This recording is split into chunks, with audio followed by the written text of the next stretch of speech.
जय श्री कृष्ण। प्रिय दर्शकों, संत महापुरुषों की रहनी और करनी को समझ पाना अत्यंत दुर्लभ है। यह जीवन चरित्र भक्त श्री ग्वारिया बाबा जी का है, जो भगवान श्री कृष्ण के सख्य भाव के भक्त थे। यह पूरा जो जीवन चरित्र है, उनके जीवन की जो घटनाएं हैं भगवान श्री कृष्ण के साथ सख्य भाव की, इतनी आनंद से परिपूर्ण है कि यदि आप यह वीडियो पूरा सुनते हैं, पूरा देखते हैं, तो परम आनंद की, उस आनंद की अनुभूति होगी जिसका वर्णन भी नहीं किया जा सकता। श्री ग्वारिया बाबा जी का जन्म सन 1843 के लगभग बुंदेलखंड के एक ब्राह्मण परिवार में हुआ था। बचपन से ही उनमें संसार से उदासीनता और असाधारण भगवत अनुराग था। यह देख उनके पिता ने 16 वर्ष की आयु में ही एक रूपवती कन्या से उनका विवाह कर दिया था। पर प्रसव काल में पत्नी की पीड़ा को देखकर उनके वैराग्य की अग्नि इतनी प्रचंड हो उठी थी कि उन्हें उसी रात गृह त्याग करने को बाध्य होना पड़ा था। तभी से वे बहुत दिनों तक जंगलों और पहाड़ों में भगवान श्री कृष्ण की खोज में भटकते रहे थे। श्री कृष्ण के प्रति उनका सख्य भाव तो था ही, वे उन्हें यार कहा करते थे। यार की याद में और उस याद की जगत को भुला देने वाली मस्ती में घूमते घूमते वे दतिया जा पहुँचे थे। बाबा को संगीत से बड़ा प्रेम था। वे स्वयं भी अच्छे संगीतज्ञ थे, पर उन्हें नाद सिंधु का साक्षात्कार प्राप्त करने की धुन थी। इस धुन में वे एक दिन दतिया से लोप हो गए। निकटवर्ती पर्वतों के गुप्त स्थानों में रहकर 3 वर्ष तक कठोर तपस्या करते रहे। अंत में संगीत की अधिष्ठात्र देवी की कृपा से उनकी मनोकामना पूर्ण हुई। नाद सिंधु का दर्शन प्राप्त कर वे वृंदावन चले गए। वहाँ रास मंडलियों के स्वरूपों तथा अन्य लोगों को संगीत की शिक्षा देकर संगीत का प्रचार करते रहे। संगीत आचार्य के रूप में उनकी ख्याति चारों ओर फैल गई। बड़े बड़े संगीतज्ञ संगीत शास्त्र की गुत्थियों को सुलझाने के लिए उनके पास आने लगे। एक बार तत्कालीन भारत के संगीत सम्राट श्री विष्णु दिगंबर उनके पास आए। उस समय वे यमुना तट पर बैठे यार की मधुर लीलाओं के चिंतन में मग्न थे। जब बाबा ने बाह्य ज्ञान प्राप्त कर आंखें खोलीं, तब विष्णु दिगंबर जी उनके चरणों में माथा टेककर बोले, महाराज, एक सरगम ठीक नहीं बैठ रहा है। बहुत दिन हो गए प्रयत्न करते करते। बाबा ने सहज भाव से कहा, पद बोलो। श्री विष्णु दिगंबर पद कहने लगे। उसी क्षण बाबा ने बालुका में सरगम लिख दिया। विष्णु दिगंबर जी को यह देखकर आश्चर्य हुआ और प्रसन्नता भी। वे समझ गए कि उनकी त्रुटि कहाँ थी, परंतु संगीत बाबा के दैनिक जीवन का मुख्य अंग नहीं था। उनका संगीत प्रेम तो उनके कृष्ण प्रेम का ही परिणाम था। मनुष्य जिसका चिंतन करता है उसी का सा हो जाता है, उसी के गुणों का विकास उसमें होने लगता है। बाबा जिसका चिंतन करते थे वह एक नंदग्राम का ग्वारिया था। इसीलिए उनकी वेशभूषा, रहन सहन, बोलचाल सब ब्रजवासी ग्वारिये जैसी हो गई थी। इसलिए लोग उन्हें ग्वारिया बाबा पुकारने लग गए थे। ग्वारिया बाबा जिसका चिंतन करते थे, जिसकी यादों में दिन रात खोए रहते थे, वह संगीत प्रेमी भी था। तो क्यों न उन्हें भी संगीत से प्रेम होता। उनका कृष्ण प्रेम दिनों दिन बढ़ता गया। श्री कृष्ण के विरह में वे कभी व्रजरज में लोटपोट होते, कभी यमुना किनारे पवित्र बालुका में बैठकर घंटों कृष्ण कीर्तन करते, कभी रास में घंटों खड़े रहकर रास बिहारी की ओर एकटक देखते रहते, कभी हंसते, कभी रोते, कभी स्फूर्ति में उनके दर्शन कर दोनों हाथ बढ़ाकर उन्हें अंक में भरने के लिए दौड़ पड़ते, और स्फूर्ति भंग होने पर हा कृष्ण, हा श्याम सुंदर, हा मदन मोहन कहते कहते मूर्छित हो भूमि पर गिर पड़ते। उनके नेत्र श्री कृष्ण दर्शन के लिए निरंतर अश्रु बहाया करते, कर्ण उनकी वंशी सुनने के लिए उत्कर्ण रहते और अंग प्रत्यंग उनके कमनीय कलेवर का स्पर्श करने को व्याकुल रहता। वे श्री कृष्ण का अन्वेषण करने के लिए कभी नंदग्राम जाते, कभी गोकुल, कभी गोवर्धन, कभी कालियदेह, कभी सेवाकुंज, कभी निधिवन। बहुत दिन हो गए ऐसे ही भटकते भटकते, यार की याद में तड़पते तड़पते, पर उसके दर्शन न हुए। तब उनका अभिमान जागा। सुना था तू बड़ा दयालु और प्रेमी है, जो एक पग तेरी ओर बढ़ाता है तू 10 पग उसकी ओर दौड़ाता है। पर धोखा हुआ। तू बड़ा निर्दयी और क्रूर है, तुझसे यारी करना पछताना है। मरुस्थल में प्यासे की तरह रो रो कर तड़प तड़प कर मर जाना है। बस हो गई तेरी मेरी यारी। तुझे अपने युवराज पने का अभिमान है तो मैं भी ग्वारिया हूँ। कभी मिलेगा तो तुझसे बात भी न करूँगा, तेरी ओर मुँह उठाकर देखूँगा भी नहीं। ग्वारिया बाबा ने मंदिरों में जाना, रास देखना, कृष्ण कीर्तन करना इत्यादि सब कुछ बंद कर दिया। दूसरे लोगों को वे इन कार्यों में प्रवृत्त होते देखते तो कहते, दादा भैया मेरी मानो तो बाकी चक्कर में मत पड़ो, कछु हाथ न आवेगो, बड़ो निष्ठुर है, बस गोपियन के संग हुड़दंग करबो जान है, हमन की सुध लेवे की बाकों कहा पड़ी है। श्री कृष्ण अपने प्यारे सखा के दर्शन कीर्तन आदि से वंचित हो जाने के कारण व्याकुल हो उठे। वह स्वयं तो रूठा था ही, दूसरे भक्तों को भी बहकाने का उपक्रम करने लगा था। दोनों बातें उनके लिए असह्य थी। एक दिन अचानक गोधूली के समय जब ग्वारिया बाबा रमण रीति में भ्रमण कर रहे थे, उन्होंने देखा कि सामने से गायों का झुंड चला आ रहा है। बीच में एक किशोर अपने सजल जलद नील कलेवर की ज्योति बिखेरता बांसुरी के मधुर स्वर से वाय को विकंपित करता आ रहा है। निकट आने पर दिखे उसके मदमत्त मधुप पंक्ति के समान काले घुंघराले कुंतल, सपराग पद्य पल्लव के समान अधर नील नलिन से मद भरे नेत्र, गले में बनमाला और सिर पर मोरपुच्छ। अरे यह तो यार है।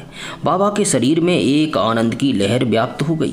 उनका सारा अभिमान जाता रहा। वे यार के मिलने पर उसकी तरफ मुँह उठाकर न देखने की अपनी पूर्व प्रतिज्ञा भूल गए। स्तब्ध खड़े रहकर सजल नेत्रों से निर्निमेष उसकी रूप माधुरी का पान करते रहे।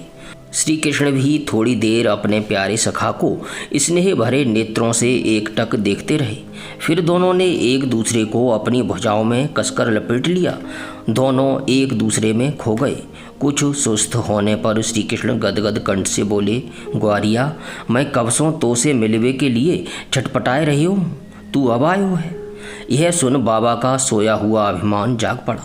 रहन दे, झूठ काहे को बोले, तू मिलना चाहतो तो आए न जातो मेरे पास, तू तो ब्रज को युवराज है ना, मेरे पास काहे को आवेगो। इतना कह बे चल दिए। श्याम सुंदर ने पुकारा, ग्वारिया अब कब मिलेगो, मैं जाऊं कहाँ हूँ, यही वृंदावन में रहूं, जब तो ज़रूरत होए मिल लियो कर।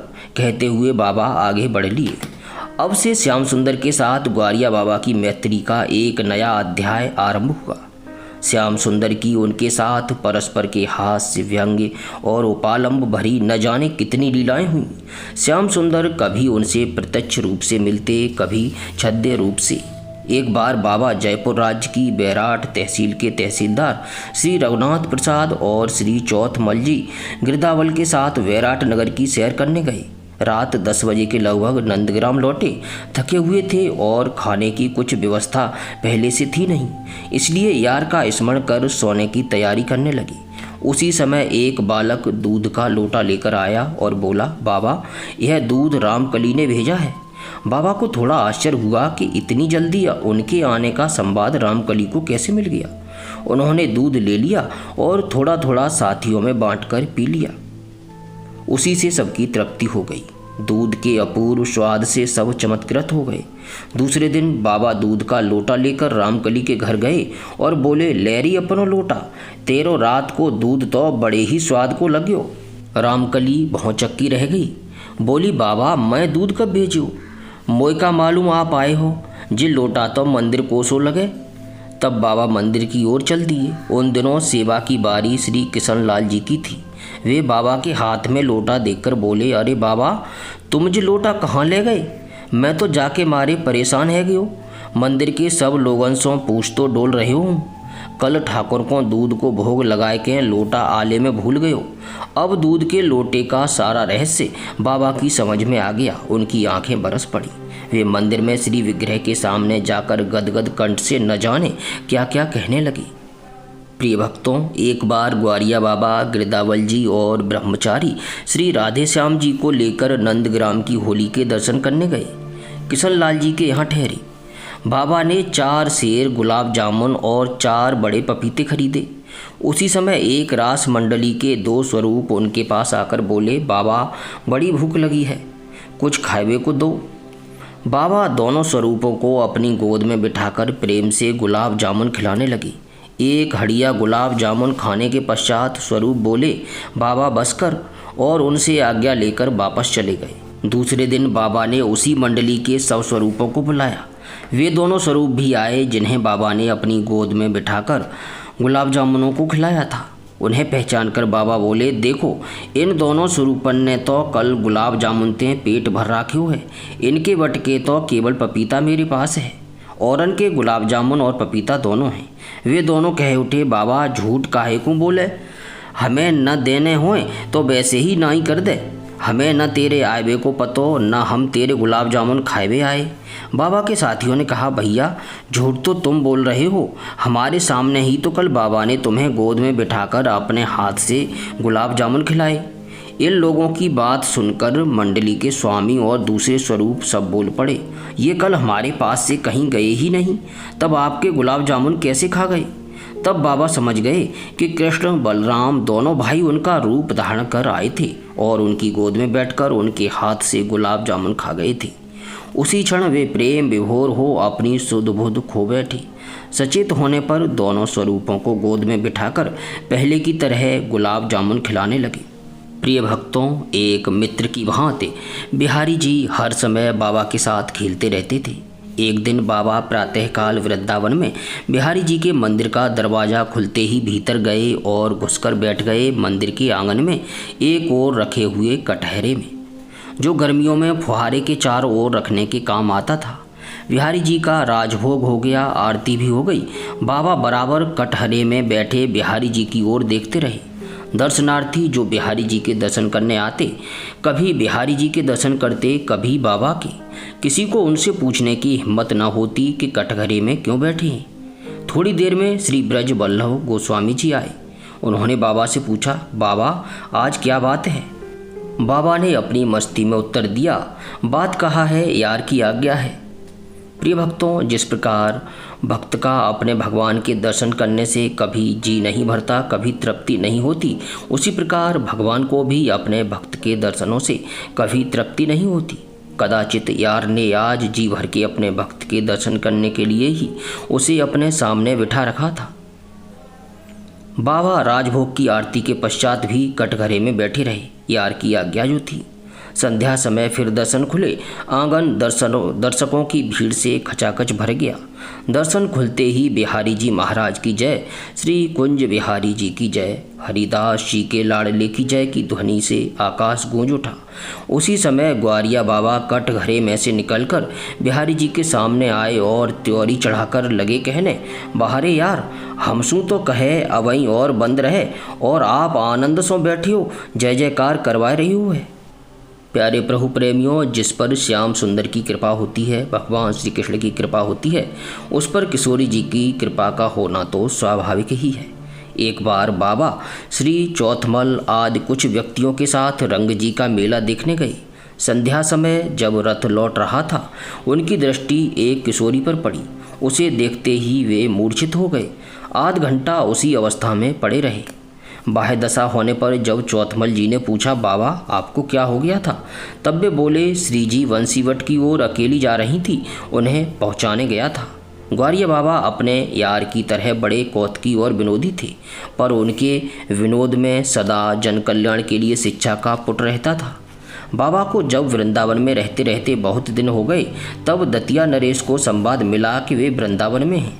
प्रिय भक्तों, जब बाबा घर से निकले थे, उस समय सबसे पहले दतिया में पहुँचे थे और दतिया के महाराज उनसे अधिक प्रभावित इसलिए हुए थे कि महाराज का जो सरोवर था, जो तालाब था, जिसमें उन्होंने घड़ियाल पाले हुए थे, मगरमच्छ पाले हुए थे, उन मगरमच्छों के उस तालाब में कोई और दूसरा नहीं जाता था। उसी तालाब में ग्वारिया बाबा अपनी मस्ती में निर्भीकता के साथ घंटों खड़े रहे। चौकीदार चिल्लाते, अरे निकल, तुझे घड़ियाल खा जाएंगे। अरे ओ बाबा, सुनता नहीं, तेरी मौत आई है, देखता नहीं तालाब में घड़ियाल तैर रहे हैं।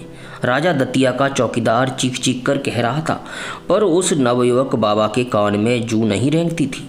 वह निश्चल निष्पंद तालाब में समाधिस्थ जैसा न जाने किस ध्यान में खड़ा था। उसे न घड़ियाल दिख रहे थे, न चौकीदार की आवाज़ सुनाई पड़ रही थी। चौकीदार ने हार कर राजा के पास खबर भेजी। जब राजा अपने सरोवर पर पहुँचे, बाबा को देखा, तब वह समझ गए कि यह कोई महापुरुष है। तब से राजा अधिक से अधिक उनका संग करते, राज्य का संचालन भी उनकी सलाह से करते थे। दतिया में एक नए युग का आरंभ तभी से हुआ था। गांव-गांव में कथा कीर्तन और सत्संग की बाढ़ आ गई थी जब बाबा वहां थे। इसी कारण से राजा वृंदावन आए और विनीत भाव से उनसे दतिया चलने के लिए आग्रह करने लगे। उन्होंने जाने को मना किया, तब राजा उनके पीछे ही पड़ गए। तब उन्होंने कहा, अच्छा तू न माने तो चलूँगा। जाने का दिन निश्चित हो गया। उस दिन प्रातःकाल वे राजा के पास पहुंच गए। राजा उन्हें देखकर सन्न रह गए। उन्होंने अपने मुंह पर कालिख पोत रखी थी और वे गधे पर चढ़े हुए थे। राजा के समीप आकर बोले, चलो महाराज, मैं तैयार है कि आए गयो हूँ। राजा ने पूछा, महाराज ऐसा रूप क्यों बनाया है? बाबा ने उत्तर दिया, जो एक बार वृंदावन आए के फिर कहूँ और जायवे को विचार करे है, बाको यही रूप हो जाए है। राजा तत्काल उनके चरणों में गिरकर बोले, बाबा मेरा आपसे कोई आग्रह नहीं है, आप अपराध क्षमा करें, मैंने आपको बहुत कष्ट दिया। भक्त अपने भगवान के लिए कुछ भी करने को तैयार हो जाते हैं। एक बार जयपुर के महाराजा माधव सिंह ने वृंदावन में एक विशाल मंदिर बनवाना प्रारंभ किया। ग्वारिया बाबा भी वहाँ मजदूरों में मिलकर काम करने लगे। दिन भर काम करने के पश्चात जो मजदूरी मिलती उससे गुड़ चना खरीदकर मजदूरों में बांट देते। संयोग से एक दिन महाराजा स्वयं मंदिर का काम देखने आए। उनकी दृष्टि एक गौर वर्ण के तेजपूर्ण और हष्टपुष्ट मजदूर पर पड़ी, जो और मजदूरों की अपेक्षा अधिक लगन और प्रसन्नता से काम कर रहा था। निकट आकर देखा तो वे उन्हें पहचान कर उनके चरणों में गिर पड़े और बोले, बाबा यह आप क्या कर रहे हैं? बाबा बोले, भगवान की सेवा तुम धनसों करो हो, हम तनसों करे हैं, जा मैं तुम्हारो कहा झगड़ो। महाराज लज्जित हुए और बोले, बाबा आप जयपुर पधारने की कृपा करें। प्यारे भक्तों, बाबा का अपने श्याम सुंदर के प्रति सख्य भाव से ही सही, लेकिन जो प्रेम था वह अनिर्वचनीय था। एक बार बाबा बरसाने में एक बगीची में रात देर तक बैठे यार का चिंतन करते रहे। निकट से कुछ फुसफुसाहट सुनाई दी। कान लगाकर सुना तो मालूम हुआ कि कुछ चोर गोसाई के यहाँ चोरी करने की सलाह कर रहे हैं। बाबा उनके पास जाकर बोले, मैं चोर हूँ, तुम्हारे संग चोरी करवे चलूँगा। चोर सहमत हो गए। बाबा को साथ ले वे गोसाई के घर में घुस गए। चोर माल समेटने लगे। बाबा की दृष्टि एक कोने में ठाकुर जी के मंदिर पर पड़ी। उन्होंने मंदिर का दरवाज़ा खोला तो देखा ठाकुर जी सो रहे हैं।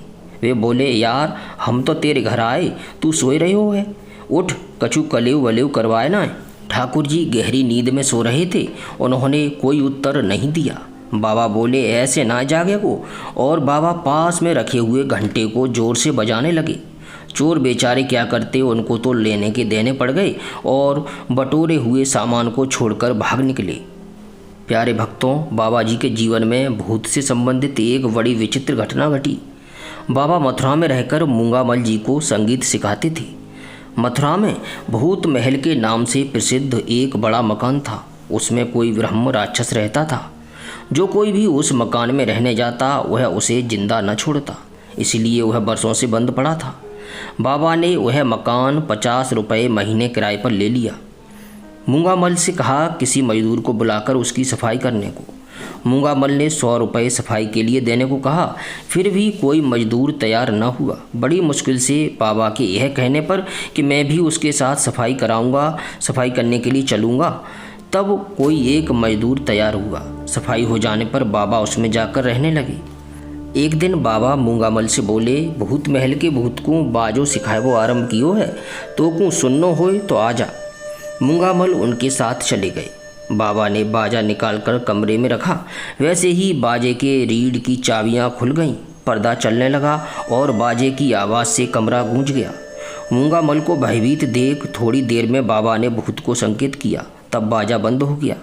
भूत के उस कमरे से चले जाने पर बाबा ने एक पर्चा मूंगामल को देते हुए कहा, जा में जितनो सामान लिखो है ले आओ, मैं भूत को अंतिम संस्कार करूँगो, जे अपनो उद्धार चाहे है। मूंगामल वह सारा सामान ले आए। बाबा ने विधिवत उसका संस्कार कर उसे मुक्त कर दिया। भूत महल अब भूत महल नहीं रहा। भूत के उद्धार की घटना के बाद बाबा के दर्शन के लिए असंख्य लोगों की, विशेष रूप से स्त्रियों की भीड़ लगने लगी। बाबा के लिए यह एक समस्या बन गई। वे इसका समाधान करने का उपाय सोचने लगे। एक उपाय सूझा। वे मथुरा की प्रसिद्ध वेश्या पन्ना के पास गए और बोले, तुम हमारे साथ 2-4 दिन बाजार में हवा खाए हुए क्यों चलो, तुम जो मांगोगी हम देंगे। दूसरे दिन लोगों ने देखा कि बाबा बड़ी प्रसन्न मुद्रा में पन्ना वेश्या के साथ बग्घी में बैठे चले जा रहे। इस घटना का भी वैसे ही सारे क्षेत्र में शीघ्र प्रचार हो गया जैसे भूत के उद्धार का हुआ था। बाबा के पास लोगों ने जाना बंद कर दिया, वे चैन की नींद सोने लगे। एक बार महाराज माधव सिंह ने अपने जन्मोत्सव के अवसर पर ग्वारिया बाबा को अपने घर आमंत्रित किया। गोविंद जी के दर्शन का लोभ उन्हें वहाँ ले गया। महाराज ने कहा, आज सब लोग गोविंद जी का प्रसाद यहाँ ग्रहण करेंगे, आप भी यहीं प्रसाद पाइएगा। बाबा बोले, प्रसाद का पावेंगे, श्री गोविंद जी की खीर तो फीकी भोग लग रही है। महाराज ने रसोइयों को बुलाया तो मालूम हुआ कि वह सचमुच खीर में बूरा डालना भूल गया था। एक बार ग्वारिया बाबा ने ब्रह्मचारी जी के मंदिर में एक कमरा किराए पर लिया। उसमें कीमती से कीमती गलीचे बिछाए, दीवारों पर बड़े बड़े शीशे और सुंदर सुंदर चित्र लगाए, छत पर रंग बिरंगे झाड़ फानूस लटकाए, बीच में सुंदर रेशमी वस्त्र पहनकर चारों ओर मसनदें लगाकर बैठ गए। उसी समय गिरदावल जी आए। वे यह नया परिवेश देखकर भौंचक्के रह गए। कुछ अपने को संभाल कर बोले, बाबा आज तो बड़े ठाठ हैं। बाबा ने उत्तर दिया, मैं राजा है गयो हूँ। दूसरे दिन ब्रजवासियों को बुलाकर बाबा ने कहा, कमरा में जो कछु है सब लूट ले जाओ। ब्रजवासी जिसके हाथ जो पड़ा ले गए। बाबा हाथ झाड़कर कहीं और चल दिए। कई बार बाबा ने नई कुटिया का निर्माण करवाया, कई बार अपनी कुटियों की मरम्मत करवाई, उन्हें सजाया और उनमें कुछ ही दिन रहकर उन्हें किसी ब्रजवासी को देकर दूसरी जगह चल दिए। वे स्वयं अधिक दिन कहीं भी न रहे। प्रिय भक्तों, श्री विग्रह में भी प्राण होते हैं। इसकी एक बड़ी ही विचित्र घटना बाबा के जीवन में घटी।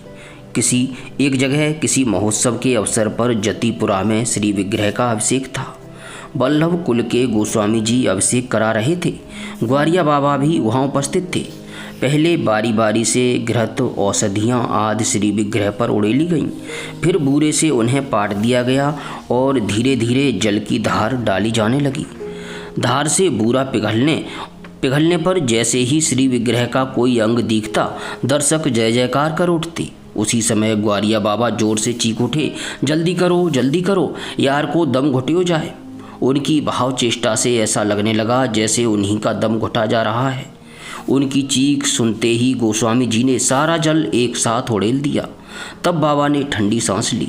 गोस्वामी जी से बाबा बोले, ऐसो मत कियो करो, श्री विग्रह के प्राण हुए हैं। अब थोड़ा भावुक होकर के सुनिएगा। रंग जी के मंदिर में ग्वारिया बाबा के नाम का एक कमरा था, उसमें वे कभी कभी ठहरा करते। एक दिन मंदिर के प्रांगण में उन्होंने एक सभा की, बहुत से लोगों को आमंत्रित किया। लोग आने लगे, किसी को पता नहीं कि सभा किस उपलक्ष्य में है। जब सब लोग आ गए तो बाबा बोले, भैयाओं आज हमारी शोक सभा मनाओ, जान लो मैं मर गयो हूँ। यह सुन सब हंस पड़े, क्योंकि बाबा हंसी मजाक करते रहते थे, विनोद में बातें करते रहते थे, पर यह विनोद नहीं था, हंसी मजाक नहीं थी। सबने समझा बाबा ने आज अच्छा मजाक किया है, पर यह बाबा का मजाक नहीं था। उन्होंने सबसे आग्रह किया, देखो भैया, जा कुछ मेरे पीछे करोगे सो अब ही कर लो, जा सो मैं हूँ कुछ देख लूँ, मेरे पीछे कुछ मत करियो। लोगों को उनकी शोक सभा मनानी पड़ी। तरह तरह के भाषण दिए गए। बाबा प्रसन्न मुद्रा में बैठे सुनते रहे। इस घटना के कुछ ही दिन पश्चात बाबा एक दिन श्री राधा बल्लभ के मंदिर में फूल बंगला देखने गए। संयोगवश चौथमल जी भी उसी समय दर्शन करने गए थे।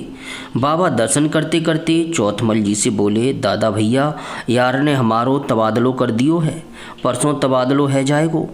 रमण रेती में बिहारी दास बाबा के हियाँ हमारो सामान पड़ो है, वहीं तय जायवे को विचार है, तुमसो मिल लियो हूँ। चौथमल जी कुछ पूछना चाहते थे, पर बाबा इतना कह के ही चल दिए थे। प्यारे भक्तों, 2 दिन बाद आषाढ़ शुक्ल 14 सन 1938 को वृंदावन का सारा जन समुदाय रमण रेती की ओर उमड़ा चला जा रहा था। सबके चेहरे उदास थे, सारा वातावरण शोकाछन्न था। ग्वारिया बाबा का तबादला हो चुका था। उन्हें उनके यार ने अपने पास बुला लिया था। धन्य है बाबा की ऐसी अद्भुत अनोखी भक्ति और वह सख्य भाव जिसके लिए भगवान उनके दर्शनों की प्रतीक्षा करते थे। बाबा को हमारी ओर से उनके सी चरणों में दंडवत प्रणाम, दंडवत चरण स्पर्श स्वीकार हो। आप सभी से विनम्र विनती है कि बाबा का हृदय में स्मरण करते हुए और उनके सख्य भाव के साथ साथ भगवान श्री कृष्ण का स्मरण करते हुए प्रेम से गदगद कंठ से बोलिए, हरे कृष्ण कृष्ण कृष्ण हरे हरे, हरे राम राम राम हरे हरे।